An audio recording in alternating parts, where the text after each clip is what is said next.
I never thought I'd be standing at the back of my own father-in-law's funeral, feeling like a ghost in a room full of strangers. Everyone was dressed in black, faces frozen with fake sympathy, but all I could see was my wife of 7 years, standing in the front row, smiling like nothing in the world had changed. That smile wasn't for me. It was for the cameras, for the people whispering about the inheritance, for the relatives waiting to see who got what.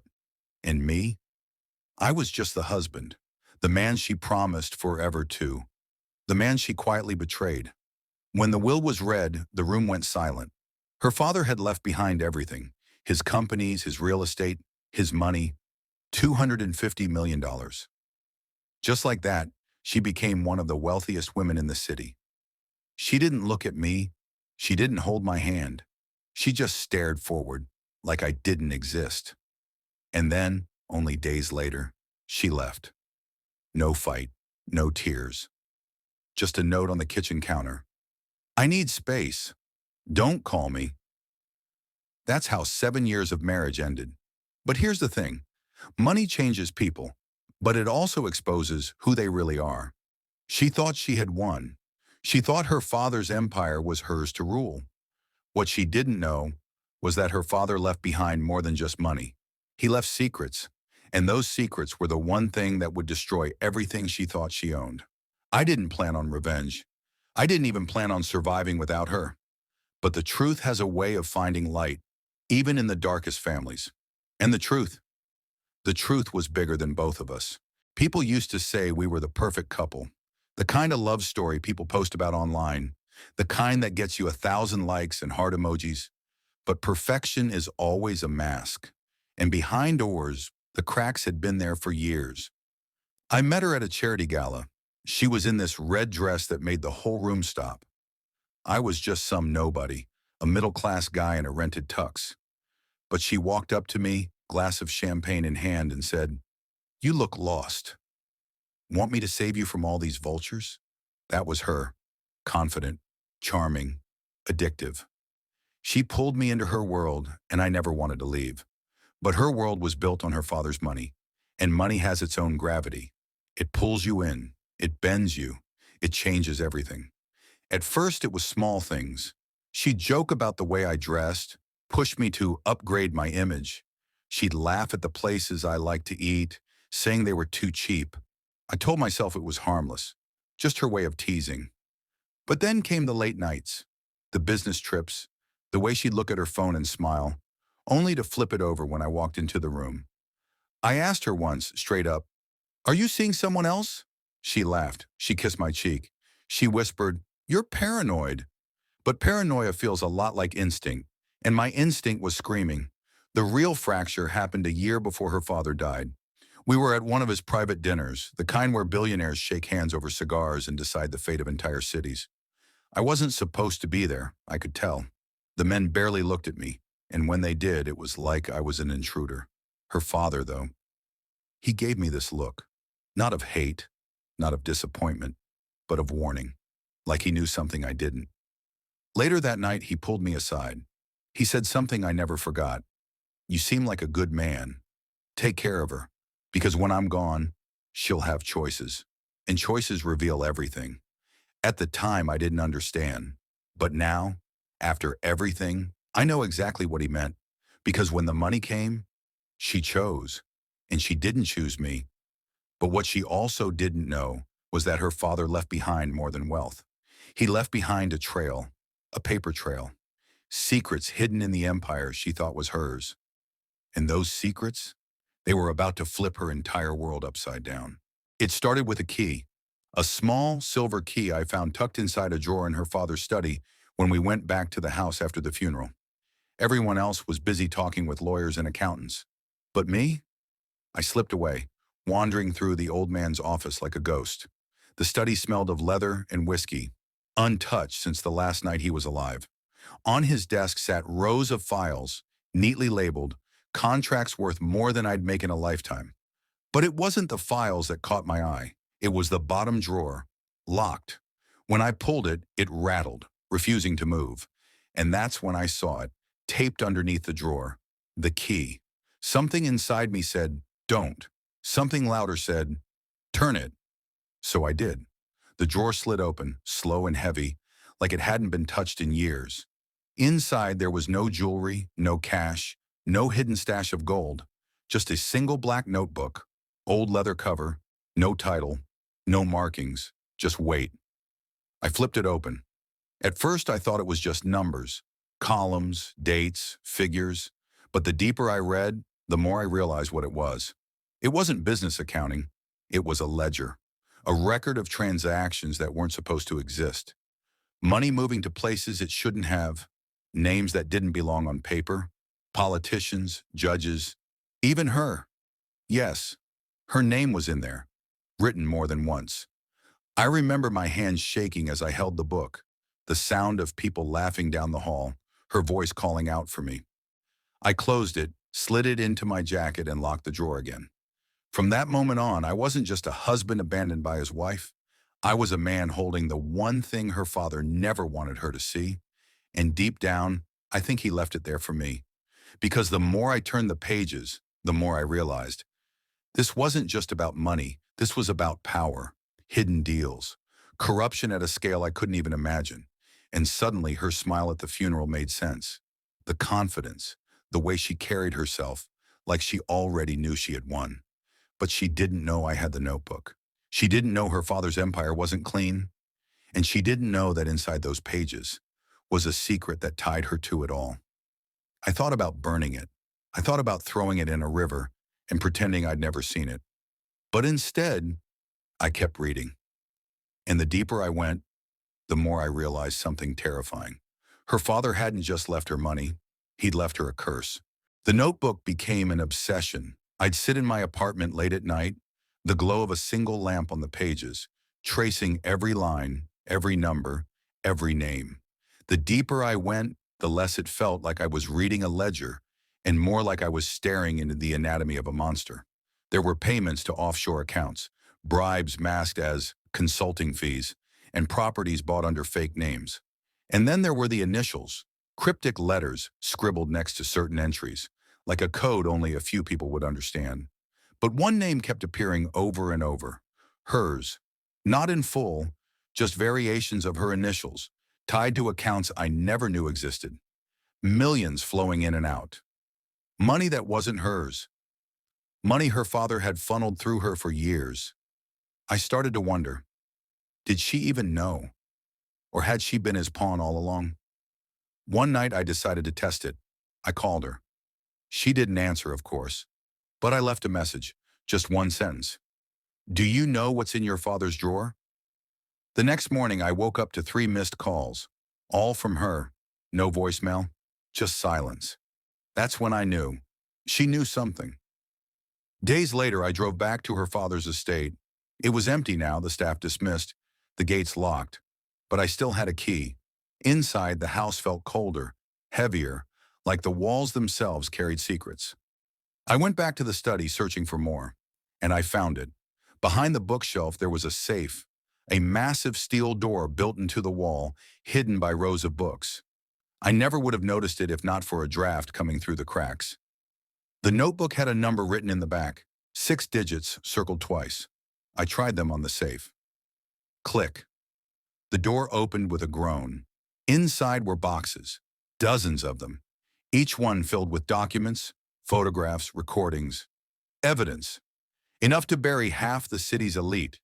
And in one box labeled only with her name, I found something I never expected.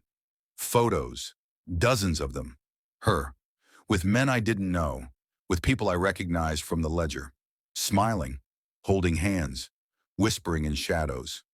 It wasn't paranoia, it wasn't suspicion. She hadn't just betrayed me.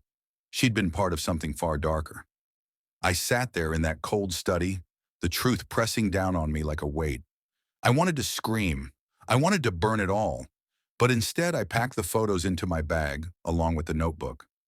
As I left, I remembered what her father had told me the night of that dinner. When I'm gone, she'll have choices.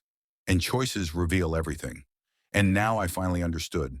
This wasn't just about love, or betrayal, or money. This was about legacy, and her choice was about to destroy everything. I didn't plan on confronting her that night. I told myself I'd wait. I'd think it through. I'd be smart about it. But when you're holding proof that your whole marriage was a lie, patience doesn't come easy. So I drove. Straight to her new apartment in the city, the one she moved into after she left me. High-rise, glass walls, the kind of place that screams money.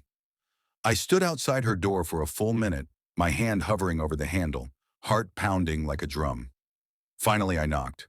She opened the door in seconds like she'd been waiting. And when she saw me, her smile dropped. "What are you doing here?" she asked. I didn't answer. I just stepped inside and dropped the notebook on her glass table. The photos spilled out across the surface like a deck of cards. Her face went pale. "Where did you get these?" she whispered. I didn't look at her. "Your father's study."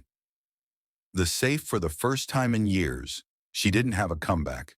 No sarcastic laugh, no dismissive wave of the hand, just silence. "You knew," I said. My voice shook, but I didn't care. "You've known all along." She sat down slowly, her eyes scanning the pages, the photographs, the evidence of a double life.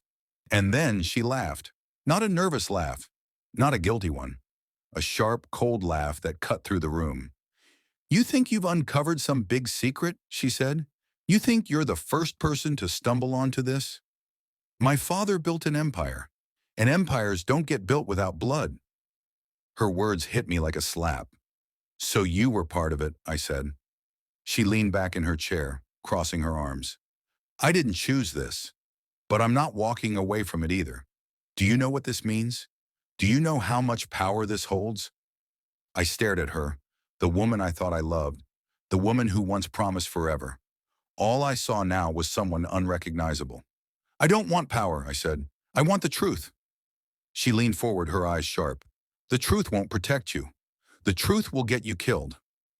For a moment, the room was silent. Just the hum of the city outside, the weight of everything between us. And then I said the words I'd been holding back for weeks. "You destroyed us. But this," I pointed at the photos, the ledger, the files. "This is going to destroy you." Her face hardened. She didn't beg. She didn't apologize. She just looked at me like I'd signed my own death sentence. As I walked out that night, the weight of the evidence heavy in my bag, I knew one thing for sure. This wasn't the end. This was only the beginning. Because secrets like these don't stay buried. And now I was the one holding the shovel. The night I left her apartment, the city felt different.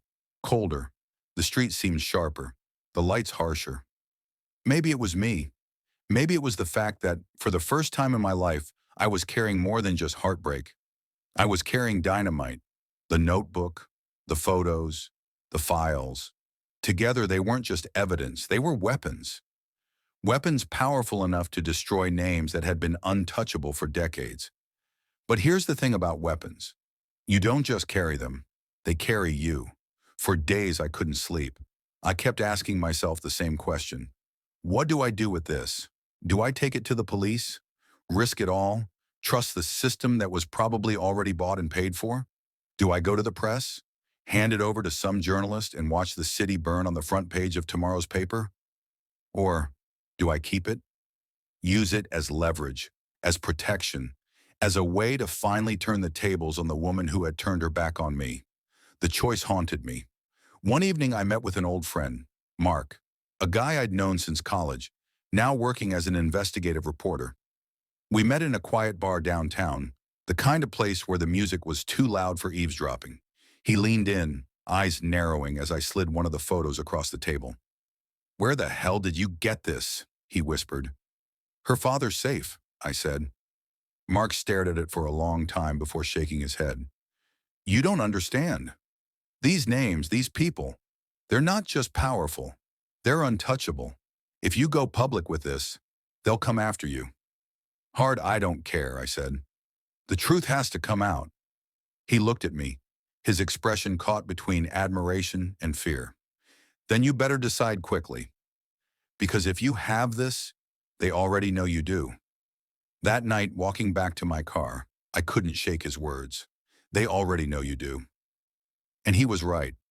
Because when I got home, the lock on my apartment door was broken. Inside, drawers were pulled out, papers scattered across the floor. Someone had been there, but they hadn't found the notebook. I'd hidden it in a place they'd never think to look. On my bed was a single piece of paper. No signature, no name. Just 5 words written in red ink. Give it back.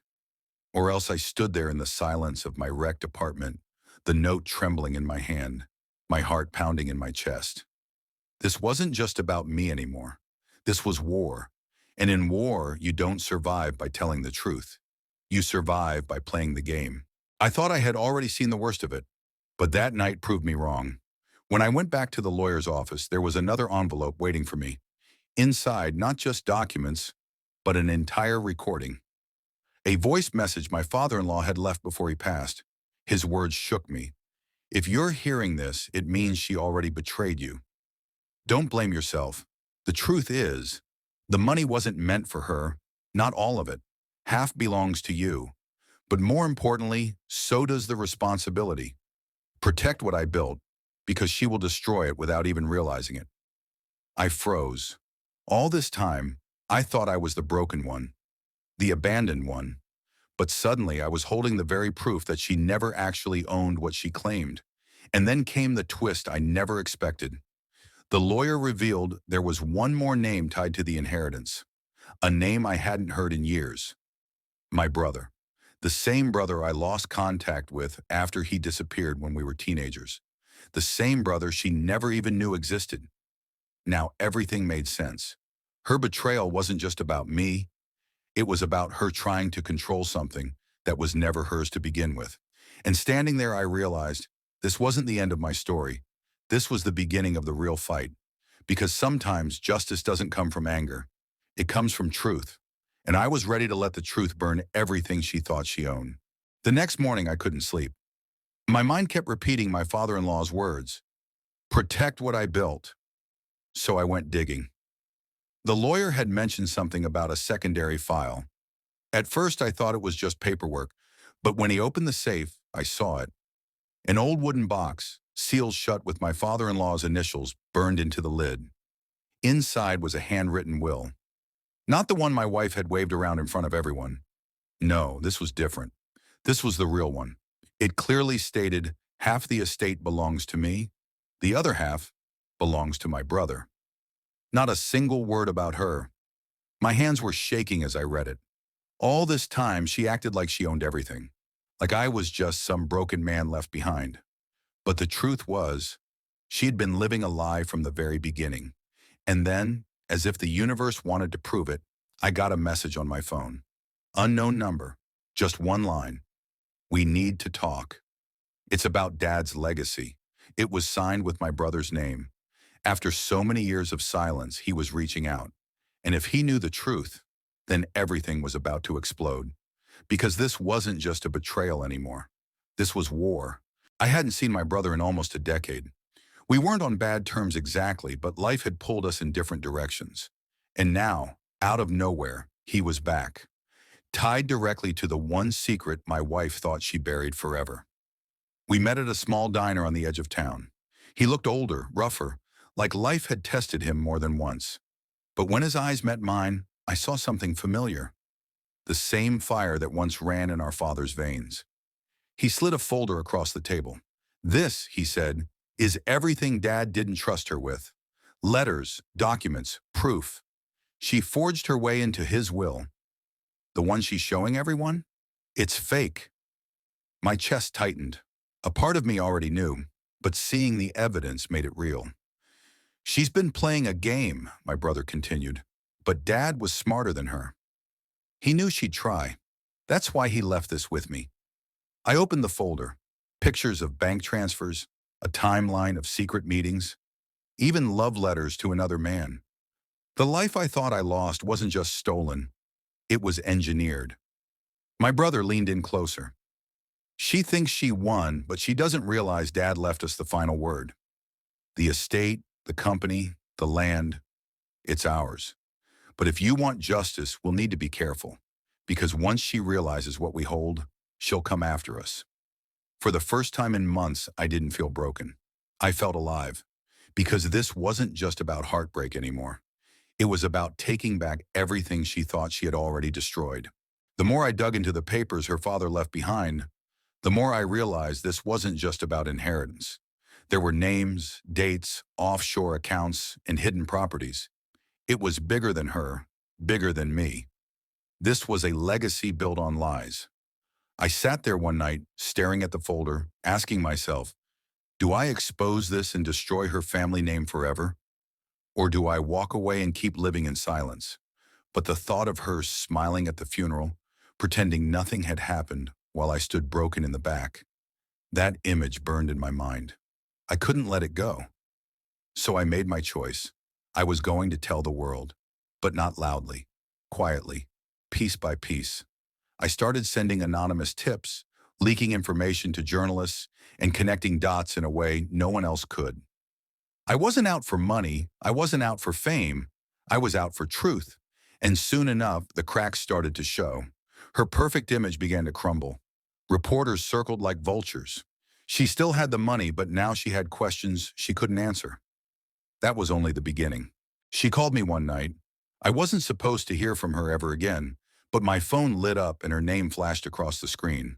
Her voice was shaking, not with sadness, but with anger. Did you do this? Did you tell them? I let the silence hang, long enough for her to feel it. Then I said calmly, truth doesn't need a voice. It speaks for itself. She cursed me, her anger spilling through the phone. She thought she was untouchable, that her money would shield her. But money can't buy peace when the past is bleeding out into the present. And the more she fought to cover the truth, the deeper she sank. Articles were everywhere. Lawyers started circling. Old family partners wanted answers. People she thought were loyal started whispering behind her back. She once told me I'd never matter. That night she realized I mattered more than she could handle. For the first time she sounded afraid. The empire her family built began collapsing faster than even I expected. First, one of the companies tied to her inheritance was exposed for fraud. Then another investigation uncovered millions hidden overseas. Reporters called it the dynasty built on lies. And through it all, she tried to smile, tried to keep the mask on. But the world was watching now. Every headline dragged her deeper into the storm. One evening I saw her on TV. She looked smaller, weaker, her confident smirk gone. For the first time I saw fear in her eyes, and I knew. This was only the beginning. It wasn't revenge in the way most people imagine. I wasn't screaming. I wasn't celebrating. I was just calm, because the truth was finally louder than her lies. And yet, in that quiet victory, there was still a part of me that remembered the nights we were happy. That part of me almost felt sorry for her. But then I remembered the funeral, her smile, her betrayal, and the pity vanished. Months passed. The storm didn't fade. It only grew stronger. Her inheritance, the $250 million she thought would keep her untouchable, became the very weight dragging her down. Court cases, frozen assets, former allies testifying against her. Every day, another piece of her father's legacy was stripped away, revealed for what it really was: corruption and greed. And me? I stayed in the shadows. No one knew it was me who opened the first door, who let the truth slip into the world. I never had to raise my voice or step into the light. Justice doesn't always come with handcuffs. Sometimes it comes in silence, a quiet storm that no one can stop. The last time I saw her was in the papers. She looked like a stranger. The smile she wore at the funeral was gone forever. I closed the article, took a deep breath, and let it go. Because this wasn't about revenge anymore. It was about truth. And the truth had finally won.